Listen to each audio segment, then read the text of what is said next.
Introduce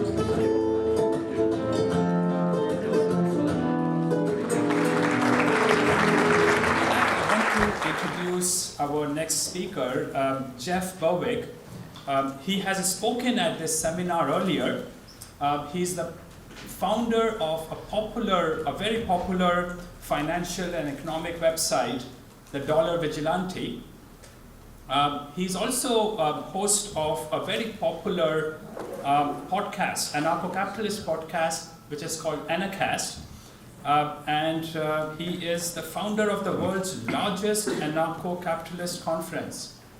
So this should be the second largest then. Yeah. Okay. So largest Anarcho Capitalist conference, Anarcho. Jeff will discuss human action and his views on how Anarcho capitalism is about to explode globally. Ladies and gentlemen, please welcome Jeff Berwick.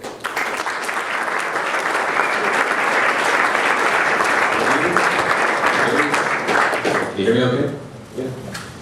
It's good to be here. Good to see everyone. I know half the people in this room, I think, but the other half I don't know, so nice to meet you people.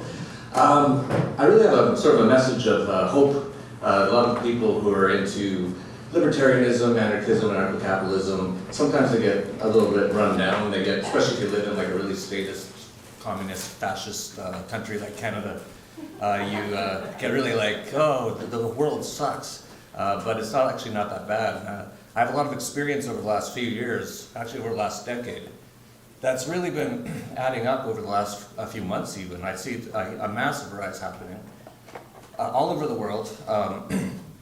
I guess I should start by saying how I found out I was an anarchist. I was with Doug Casey around 2002, and we went for dinner, and he said, "Oh, you sound like you're a libertarian." And I had never heard that word before, ever. Not once, in 2002. And we talked a bit more, and he said, "Hey, I think you're an anarchist."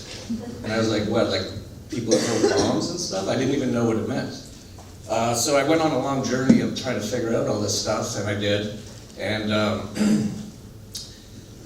it was about 5 years ago I started something called the Dollar Vigilante. And it's grown quite a bit now. And I call it the Anarcho Capitalist financial newsletter, essentially. And when I first started it, my partner at the time said, you can't call it an anarcho-capitalist newsletter because everyone will get really upset. That's a really bad word, anarchist, anarchism. And I said, you know what, I'm just gonna do it because that's what I am. And it's really like, it was really well accepted quite quickly, and now it's accepted completely. Anarcho-capitalists are really respected in most places, any sort of intellectual place. Quite respected now. When I started Anarchist, about 2011, again, someone said, you can't call it Anarchist because that word's dangerous. And I said, well, why is that word dangerous? And why don't we take that word back? Because that's, just like every word, they managed to skew it, just like liberal, as most of you know, that used to mean almost libertarian, and now means you're a communist state worshiper for some reason. Capitalism even, right? So all these words get so screwed, misconstrued.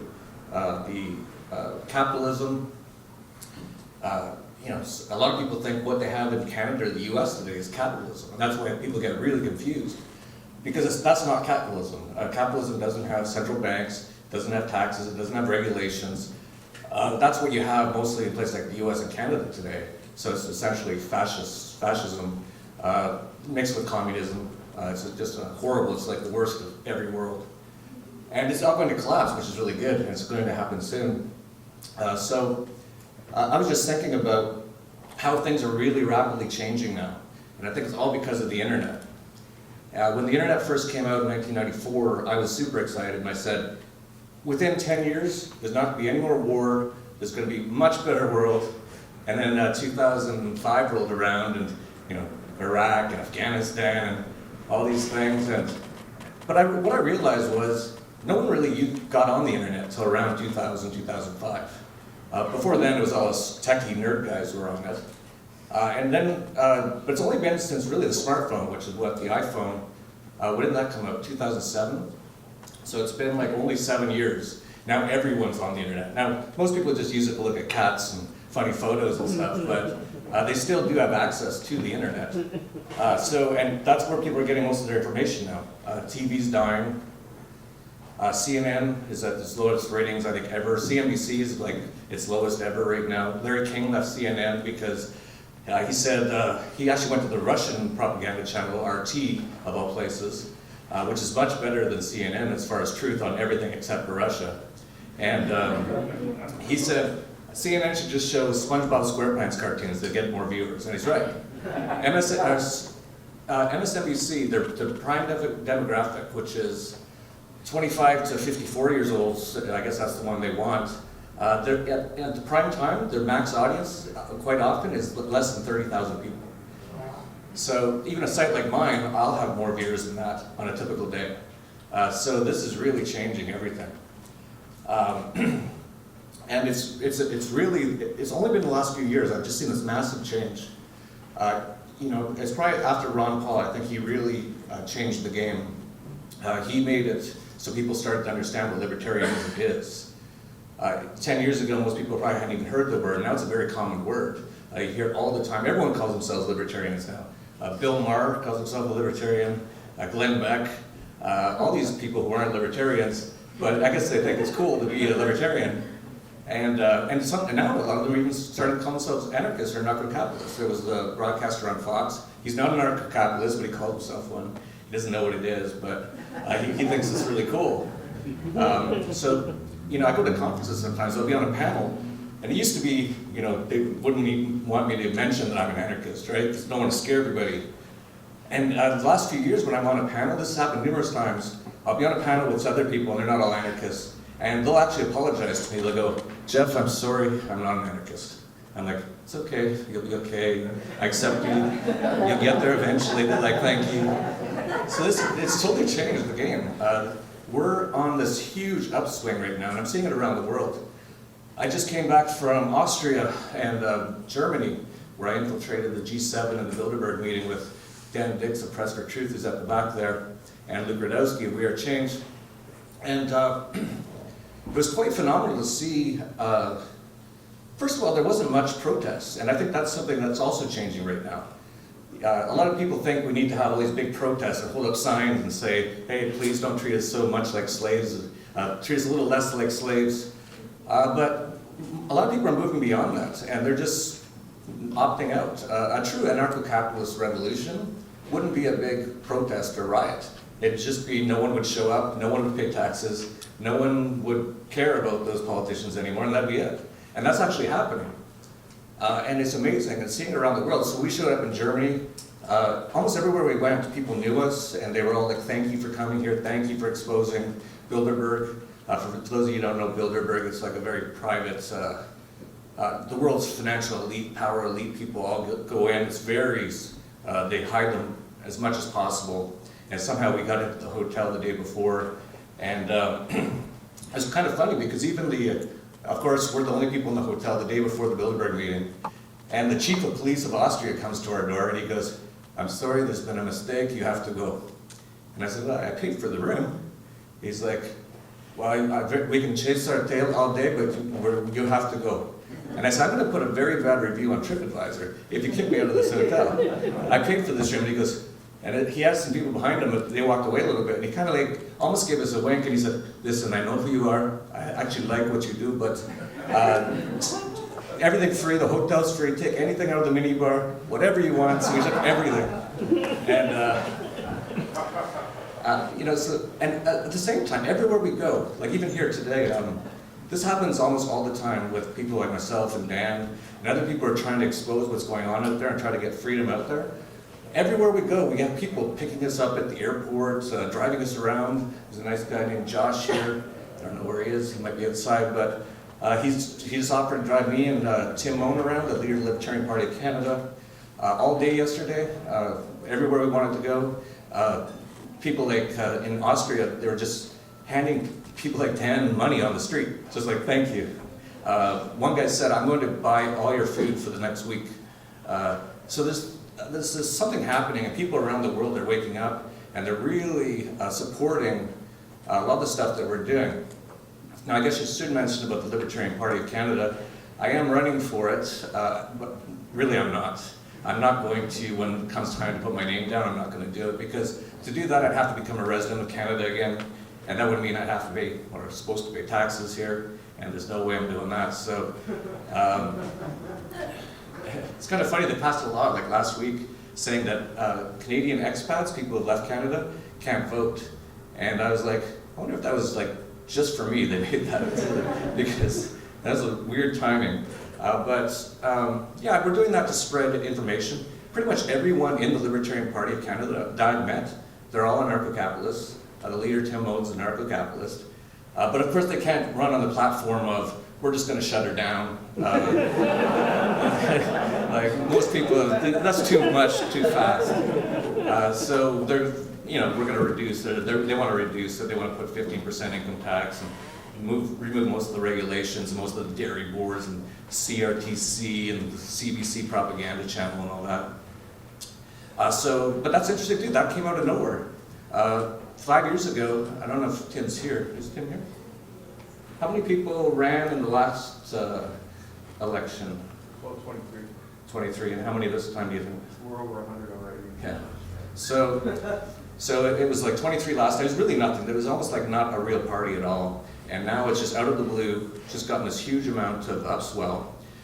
And it's got a lot of people interested. Even though it was the Globe and Mail or one of those other rags, propaganda papers, said a month or two ago that that the Libertarian Party could totally upend this election. And of course it's saying the same old thing they always say, we're going to take votes away from those great conservatives, and then the Liberals or the NDP will win or whatever. But that very out of the blue, this has come out of the blue and is making a big change. And Tim's a great guy, and I don't know if, like, you should be speaking a little bit at this, but anyways, it's going really well. A lot of interest. People are looking for change, right? You look at Alberta, conservative, it's like the Texas of Canada, right? It's conservative, everyone's cowboys and horses and all that kind of stuff. And they always vote conservative, and this year, communists. They voted full NDP government. And it's like, and that came out of the blue, that communist NDP government, they weren't really doing anything, and then just within a few weeks, it just caught on, something happened. And people, you can see what was happening. The people in Alberta were like, oh my God, the conservative government is so bad, I can't vote for them again, and I can't vote Liberals, they're even worse. I don't know, let's go communist, let's try communism. It's like, okay, well there's another option, libertarianism, but I guess they didn't quite catch on to that in time. But that's how quick these things can really go. I just interviewed the founder of the Pirate Party of Sweden, and it's now a pirate party around the world. It's growing like crazy. It's essentially an anarchist party. And he started that in Sweden in 2006. And by 2008 or 2009, they had 7% of the members in parliament were Pirate Party, and they raised millions of dollars in Sweden. So this is the kind of stuff that can really catch on really fast, and I think it's going to, and so that's why I'm happy to be involved with Tim and what they're doing. I think that's another great outlet. Of course, James almost didn't want me to come because I'm running for the Libertarian Party. He's like, oh, you're the politician, you're a government, you're status now. I'm not. I'm just trying to get, just like Ron Paul, the information out there through any means necessary. And I think it's so important right now because there's going to be a lot of change coming, a lot. And if we can get more people to understand libertarianism, this change, this transition during the crisis that's going to be coming up, in my opinion, this fall, will be a lot easier if more people understand how things work and that, no, government is unnecessary evil, we don't need it, we can do a lot better without it, much better. So, yeah, there's so much going on. Just talking about things like around the world, I live in Mexico, and most people don't even really know much about the philosophy of anarchism or libertarianism there, but there essentially are anarchists. Hardly anyone where I live likes to pay taxes. Most of them avoid paying taxes at any way they can.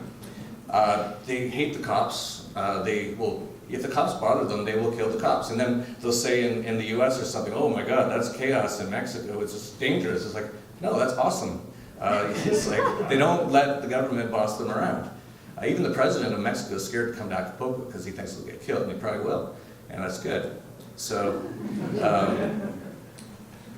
even when I started up in Acapulco, that's an interesting thing, and yeah, sorry, it is bigger than this conference, just on numbers alone, but this is a great conference. My point is, I just started it last year, and within a few months, we basically sold it out. We only had a room big enough for 300 people, sold out, and it just came out of the blue, and people from around the world came. And we're going to do it again next year, February 19th, 21st, and it looks like it's going to be around 1,000 people. So something's going on. People are catching on to this thing. Obviously not those sheeple on the street too much yet. They're always the last people to kind of figure this stuff out, but anyone sort of paying attention, you can see where this is going. And at the same time, we're going to see all these nation states, democratic, welfare, warfare, communist, fascist nation states, who are all bankrupt, actually go insolvent in the coming months and years. And we're already seeing that in Greece. We're going to see that all over the place. So it's a real opportunity to try to, once those states collapse, to try to make sure they don't just build another one right off the bat. They at least have a very, very, very small government at the very most. And of course, that'll probably just end up being a big one eventually, but at least in the meantime, it'll be a little bit better. But yeah, there's so much going on. Even in Mexico, when I started up in Acapulco, it's a funny story. I was there with my wife, and we're booking the hotel, and the woman goes in Spanish, she says, "Oh, what's the name of the conference?" And I said, "Anarcapulco."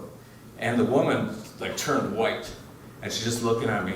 I'm looking at her, I look at my wife's looking at me, and then she goes, "Oh," she goes, "No, not Narco-Poco, Anarcapulco." And she went, "Oh, good." And my wife goes, "It's a conference for anarchists." She was like, "Oh, good, anarchists, fine. I thought you said Narco-Poco." So, everywhere we go, people really like what we're doing. They're supportive. It's growing like crazy. You see all these student groups now, Students for Liberty. It's huge. There's even some in Africa. There's big groups. I don't know if it's Student for Liberty, but I saw one in Nigeria. There's about 200 guys in a room, every single one of them with a bow tie and Murray Rothbard glasses. And they were studying Austrian economics. This is going, Brazil. The Mises Institute of Brazil has over, I think, 1 million Facebook likes. It's 150,000? Still, it's a large amount. And I saw in Brazil, they were having some protests or whatever, and there was a lot of them holding up signs like, "We need capitalism." So people are catching on, finally. I don't know why it took them hundreds of years to figure out socialism is heinous. But how many times do you have to see it? Look, Venezuela again. It's how many times? Argentina, of course, every 10 years.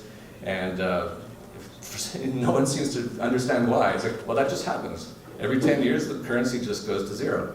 It's why? Well, we don't know. We'll just do it again and again and again. It's well, it's because you're printing too much money. Oh, no, you're crazy. It's what? So people are, thanks to the internet's changing the game. That's sort of my point of this whole thing, is I've seen in the last 5 years alone, things that I couldn't even imagine more than 5 years ago, as far as the amount of people understanding libertarianism, anarchism, capitalism, the spread of it, the support for it. This is definitely taking off, and it's going to be very interesting. We're going to see so many things happen in the next few years, and there's so many pockets of interesting things going on. We see all these secession movements, and I always say, if at first you don't succeed, try again. And we've, Scotland, what was the last one? Greece, I guess you could say. Venice, Italy, voted to leave Italy. They're all over the place. So there's this sort of decentralization movement going on. And of course, the Eurozone is falling apart all on its own anyway. And now you look, it was Czech Republic and another country said they were going to join the Eurozone, join the Euro currency. And they said, they watched what happened with Greece, and they're like, no, we're not going to do it. And we're going to see that what happened in Greece happened in France, Italy, Spain, Portugal, over the next few months. So this is going to be just a giant mess over there. But a lot of people are saying, let's just separate and let's get rid of all these big governments and bureaucracies and stuff. So it's interesting times, and then you even see like someone like Jalika, who founded the Anarcho Capitalist country Liberland. It's in between Serbia and Croatia, and it's just a small 7 square mile piece of land. And what happened was the Croatians and the Serbians had basically their border, they considered it to be this river, but the river shifted. And so, I don't know the exact details, but one of the countries doesn't want to claim it because they think it'll cause a problem with something else they're doing. And the other country doesn't want to claim it either because it'll also cause them some sort of problem. So it basically is a no man's land. And this Vic guy just went there and put a black and yellow flag and he said, this is Liberland. And they had 300,000 people apply for citizenship in the first week. People are talking about it, like, is this real? If it's real, I'm going, like, people are looking for these places right now. So it's very interesting times. We're going to see so much happening. I can't even explain how many things are going on. It's really almost mind-blowing, a snowball going on right now. So you just look at everything that's going on. You look at so many things. Everything's growing like crazy, anything in this space. And it's all because of the internet. Before the internet, no one knew any of this stuff. And they're not just waking up to things like this, they're waking up to everything. The internet is causing a massive conscious revolution. People actually are getting access to real information for the first time ever, really, because the government can't fully stop it. And they try, of course, but it's very hard. And so people are waking up about everything. Even just recently, the Queen that came out with, she was doing the Nazi salute, and everyone's like, yeah, who is this bitch, this German, who is this? And people are like, whoa, I never thought about that. I didn't realize they weren't even from England. Then they have the whole pedophile scandal going in the British Parliament right now, being massively exposed right now. So all these things that, for some reasons, managed to stay under the cover of darkness for all these decades, it's like someone's just opening up the veil, and it's happening in every aspect. You see it in people talking about GMOs or vaccines, or people are actually waking up and saying, no, maybe I shouldn't let the government just inject me with 30 things just for my own protection. Maybe I should look into what these things are. So there's this is going to be huge, a huge change going on. And in my opinion, I just did a video called Shemitah Exposed, Financial Collapse Coming in September 2015. If you haven't checked it out, you should check it out. A lot of good information in there. I think there's going to be a major collapse in this fall.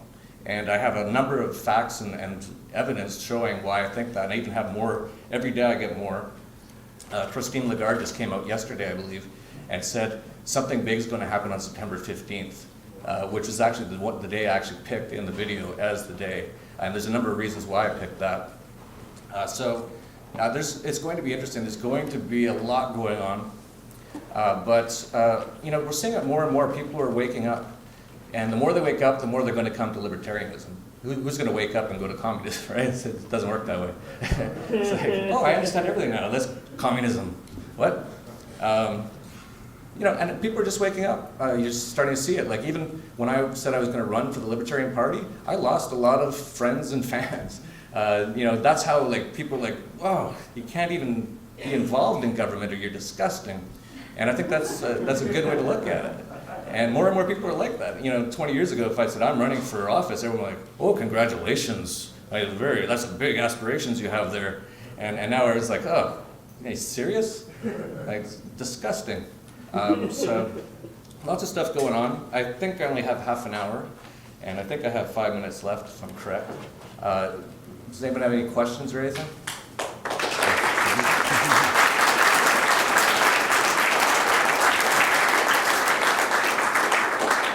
Matt Damon. Yeah. Great talk. Thank you for your leadership and courage that you're doing. I'm very grateful. Can you talk a little bit about Bitcoin and some of the insight and power behind that and potentially the blockchain? Yeah, I'm glad you brought that up. That's another big change going on is Bitcoin. It's huge. For those of you who don't know, this is going to change, it already has changed the world of money and banking. And now all the big companies are getting into it, like huge. New York Stock Exchange, everyone's trying. They're realizing now they have to be involved in this technology. They're not sure how to use it exactly yet, but they know they want to be involved. Bitcoin is another example of some sort of awakening happening. It was founded by, no one even knows who founded it. This is how crazy the world is today. And perfect technology. He wrote it. He was a genius, whoever he was. And he put it live in 2009. So right after the 2008 near total collapse, he put out a new currency. And now you don't need a bank. You can hold $1 billion worth of Bitcoin in your own head just by memorizing your password. That's very powerful. You have so much more control. Whatever happened in Greece when they closed all the banks, if people were using Bitcoin, they would have been like, oh, who cares? We don't need it. And now I see a lot of Bitcoin guys going into Greece right now. It's all over the world. Bitcoin is just a massive revolution. To me, it's at the same. It's around $250 or $280, I think, right now. And when I first found out about it, it was $3 in 2011. It then went over $1,000. But I think it's an excellent time to speculate in Bitcoin. I wouldn't put a ton of money in because if I'm right on it, it could go to $1 million of Bitcoin. But if I'm wrong on it, it could go to zero. So it's got a very high reward and a high risk. But that's why I say just put a small amount. I don't think you can go wrong by doing that. And you'll also be a lot safer if there is bank collapses or closures or bank bail-ins or any of those sort of things. Did I answer your question, Jen? Yeah. All right. Hello, Jeff. With the shake-up in the European Union and possible currency crash there and in the US, would you care to comment at all on the North American Union right now? Yeah, I think that's pretty much fallen apart from what I can tell. I think the euro might fall apart. This is going to be very interesting. There's no way they can keep it together the way it is for much longer. It's just it's a giant house of cards. So I think they're really worried they're going to lose the euro, and I think that's a big part of their entire plan to have sort of this one world government sort of thing. So they're hanging on to that like crazy, just the euro, and it's going to be very, very hard. Actually, they won't be able to do it. So I think their plan was probably to do something like the Amero after, but they can't even hold the euro together right now because too many people are waking up. They've gone too far. There's too much debt. There's too much money printing, all that kind of stuff. So in my opinion, I doubt it. I think what we could see is the SDRs being more put out. I'm getting some information that might be something they're planning for this fall, some sort of SDR system. I don't know exactly, but I think a SDR is much more likely than a Mero.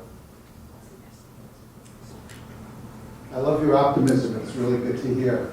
You touched on a discussion in the libertarian movement with you as a political candidate, and that is whether to present a radical message or a more tempered message of libertarianism to interest people. William Lloyd Garrison said, gradualism in theory is perpetuity in practice. And I was wondering what you thought about that. Yeah, that's been actually the real big question at the Libertarian Party is how extreme should we or shouldn't we be? Tim's been of the mind that we should be less extreme because they've tried more extreme in the past. They've basically run on the thing of let's just shut it down. As soon as we get in, we just lock the door and that's it.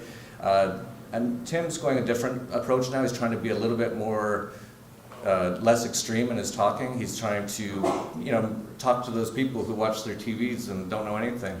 And I think it's a good plan. But I was talking to Tim the other day and I said, the closer we get to October, if it doesn't look like we're going to win, let's really pull out all the stops and actually go extreme. And Tim's actually thinking of challenging Justin Trudeau to a cage match. And Justin's actually a boxer and Tim is a martial artist, so it would actually be a good fight too. So yeah, we're gonna, it's all up to Tim. I don't make, this isn't my party. I'm just trying to help as much as I can. It's really up to Tim and all the other people who run the party. But that's been their sort of take. That's why they kicked off Lauren Southern. I don't know if anyone heard about that little thing. So she had a video about anti-feminism, and a bunch of pro-feminist people in the party got upset, I guess. I don't know the whole story. And they ended up removing her, but eventually they brought her back on because they realized, if we're libertarians, we can't be kicking people off for their point of view on things. So yeah, it's been interesting on how it's evolving. But I think for sure, I still think the Libertarian Party can win this upcoming election. You just look at what happened in Alberta. They came out of nowhere. Half the people who won, those communists, some of them were like 18-year-old girls in university. They're like, their photo on their website is them like doing tequila shots and stuff. And you know, like how did they win? Like, you know, so I think there's an opportunity. And so that's why I came up here actually, is to help as much as possible in a push here to see if we can really get something going, because you know, the more we can get libertarianism out there, even in the political system, the better. So, Jeff, I have a final question here. I know this, I talked with a few people about this girl who was kicked out of the Libertarian Party. And some of the students who have probably studied with her told me that she's a warmonger. So my question is, I don't know how much you know about her, but if that's true, my worry is, could the meaning of the word libertarian be changing with all sorts of people coming into this under the umbrella of the word libertarianism, and might be mutating into what happened with the word liberal? Yeah, that's always the risk, and it's just simply no way to just guard against nothing like that ever happening. I don't know if she's a warmonger. I don't know her. I've never actually met her in person. We've talked over email and stuff. Yeah, you're always going to have some people, like the Pirate Party in Sweden. They almost got co-opted by left-wing sort of people. So yeah, these things can totally happen. It's a fight. It's a war for ideas, and they're always going to try to get inside of our sort of things and screw it up. And so yeah, it's never easy. But I think Tim reinstating her, I was supportive of that. I guess that's it. All right, thank you very much.